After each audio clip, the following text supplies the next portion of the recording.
your personal brand, that came out so differently because yeah, your personal brand for 10 years was really the coaching company.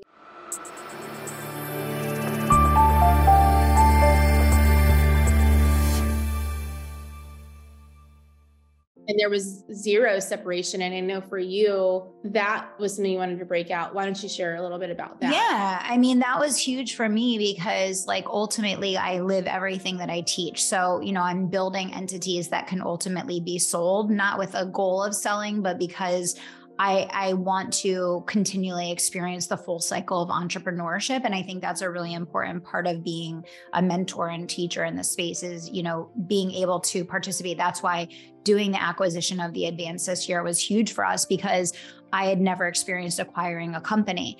And even just having that experience of acquiring a company, even though I was an investor in it, because I was a silent partner and because I was not a managing partner, I had no influence over what was actually being done in the company. I had no influence over decisions that were being made, the profitability, the way that the structure was being run, the offer, I had no influence over anything. So it was just the same as if we were taking on an outside company that we never knew, because none of the things that I would have done were done in that way, right? That was not my role in the company. But like doing that acquisition was key for us to have the experience of doing an acquisition. And I say to Danielle all the time, like, selling a company is key to have the experience of selling a company. For me, so much of life is about experiences.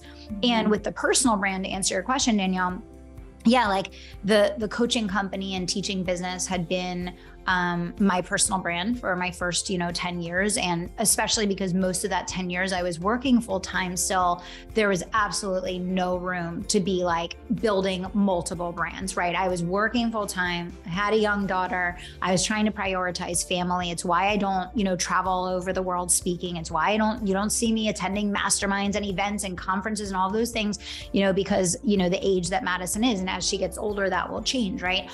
But I realized that, teaching business is such a small piece of what I want to bring to the world and what my message is for people.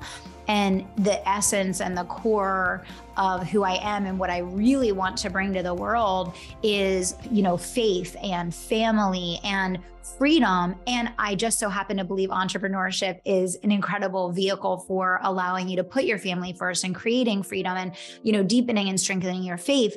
But I also believe that in and of itself, it's inadequate. It's inadequate. And I also believe that in a business coaching and consulting environment, that you have to be 100% focused on doing that and doing that exceptionally well.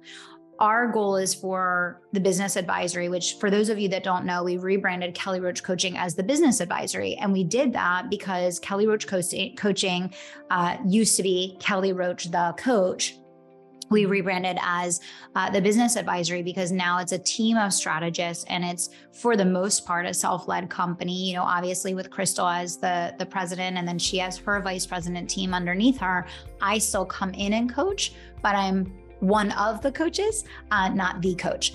But in its essence, I realized how important it was to break out my personal brand. One, because that will stay with me for the rest of my life, no matter where I go and what I do. And two, because I really want to be able to bring the essence of who I am as a person to more of what I'm sharing with the world and what I'm sharing with the market. And that doesn't all fit in the context of business alone. And what I don't want to do is I don't want to water down what we're doing with the Business Advisory, because we want to be the gold standard in business coaching and consulting in the world of entrepreneurship. And so I want to allow that entity to be completely clean, completely focused, completely dialed in to exactly what the purpose and focus is, and like have this separate space for me. And that's why I created The Inevitable Millionaire, which is really about beliefs. It's about faith. It's about deepening and strengthening your spirituality and your gratitude practice. It's about understanding that money is an energy and understanding the energetics of wealth building. And it's really about developing the championship mindset that is the underlying determining factor of your life. And my vision and my goal is that, like, ultimately the Inevitable Millionaire over a period of the next 10 years, becomes prominent enough that the people that end up doing business coaching with the business advisory have already had the experience of the Inevitable Millionaire and are in a much greater state of receiving. I've definitely identified that many people that spend tens of thousands of dollars on business coaching think that they're in a state of being ready to receive. They think they're in a state of being ready to grow, but in fact, they're not. And there's nothing a business coach can do to change that. You have to do that work on yourself. You have to do the inner work in order for the outer, things to manifest. So whether someone does that work through me or they do that work on their own or through someone else, the work has to be done. And that's a big part of the message with the personal brand. Yeah. And I think that it's important, and this just for those of you who are at a stage maybe where you do have a specific niche business and you want to keep that going. We always say when we talk about your personal brand, business will always be like deeply ingrained in your personal brand. Yeah. It is something you're passionate about. You'll never, especially, with our highest level clients, we just came back from Legacy Leaders, like you'll never stop doing those things. It's always going to be part of you. But like you said, it's one piece of you. And I think it's so critical when founders realize, I actually just had this conversation with the Legacy Leaders, with multiple of them, and just said, every founder needs a significant personal brand that's separate from their business. And this is why our agency does what it does, because you will want more, you will want different, you will want change as you build out your personal brand. Yes, right now it's the Inevitable Millionaire. And we always say, like, the Inevitable Millionaire for you is really like your passion project. It's like just what you want to teach, how you want to teach it. If you guys don't know, we'll put the link in the show notes. It's completely different than anything else we do. There's a little business, a little money in there still. You're, like I said, you're never going to get away from that. But it's really about becoming the person that, your dreams require you to be, and dealing with some of the stuff that might be holding you back. Yeah. It's an entirely different thing that if you know Kelly in this very strategic business way, you're probably going to be very surprised by the things she's teaching there. But I also know, you want to write more books. Now you're, as Madison's getting older, you're willing to do more speaking, than you have been in the last few years. We want to grow the podcast, and those are really all tied to kind of the legacy you want to leave. They're not necessarily immediately monetizable like the coaching company is, but long-term. And the really important thing that I think is the lesson for everyone is, you also know yourself enough to know that in 5 years from now, you might want to do something totally different that you don't even know. And I know myself well enough to know 5 years from now, I will want to do something totally different, because I'm going to keep growing. Mm-hmm. I have no intention of being the same person 5 years from now that I am today. I have no intention of being the same person.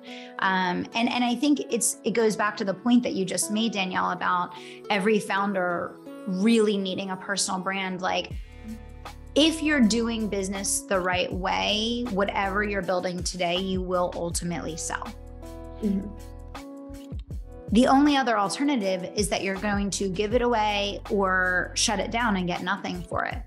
Mm-hmm. Your business is the number one asset that you have, and it should be the thing that ultimately funds your lifestyle down the road, right? So building a personal brand over a period of years is like the most crucial thing.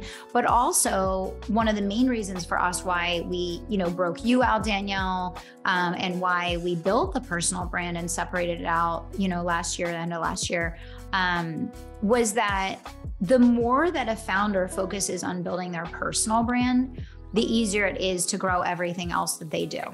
The less that you focus on personal brand, the harder it is to sell.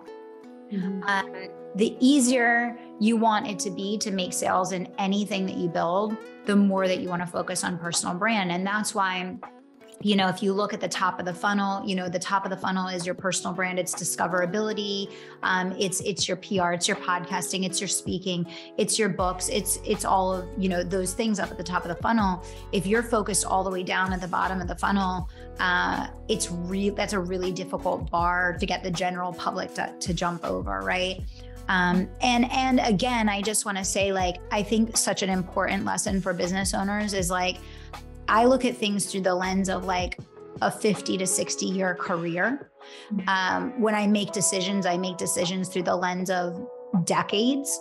When I agree to do something, and, Danielle, you and I were just talking about this yesterday, when I agree to do something, I'm not looking at it through the lens of, what does this mean next week or next month or next year? I'm looking at it through the lens of, am I committed to taking this all the way and building something over, a 10 or 15 year period? When we took on the Advance, I was like, Danielle, like, we're going to build a global movement.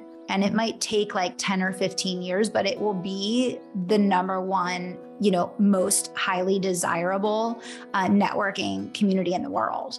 And like, I have no doubt about that, because the person with the most patience will always be the person that wins every single time. And I think that a huge lesson that I would share that I think will help all of you that are listening today is like, the more patience you have, the greater competitive edge you have.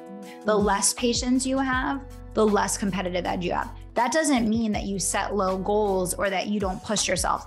I set ridiculous goals. We usually never meet them. So yeah, I mean, I tend to underestimate. Kelly's like 1,000x estimate. Danielle and I don't typically ever agree on the numbers, but that's okay. That's part of the brilliance of how we work together. But what I would say to everyone listening is like, when you frame things up, I always tell the story of the podcast, when you frame things up and you're setting goals through the lens of, 5, 10, 15 years, you can be the best in the world at what you do. You can make $100 million. You can do a 9-figure exit. Like, all those things that like seem so huge and so crazy and ridiculous, when you're playing the long game and you're willing to patiently do something with excellence, you can achieve anything. But if you're the person that, 3 months in, 9 months in, 12 months in is like kicking and screaming and wanting to start something new or different because it's not moving fast enough, you'll lose every time. You'll lose every single time. And so I think it's really important to understand that distinction. And that's why I always say with us, with like splitting out the 5 companies, it seems like it was like overnight, but it wasn't. It was years and years and years and years in the making. And then it just so happened that everything kind of like crystallized to finally be able to create these distinctions coming into the new year. But that was not a decision that was taken lightly. It was not a decision that was made quickly. It was not something that happened overnight. And I think that's something also to be like really clear about, because what the market sees versus what's happening behind the scenes is so different. And people don't realize how much thought and intention and planning and time led up to that thing that they're seeing that's market facing, if that makes sense.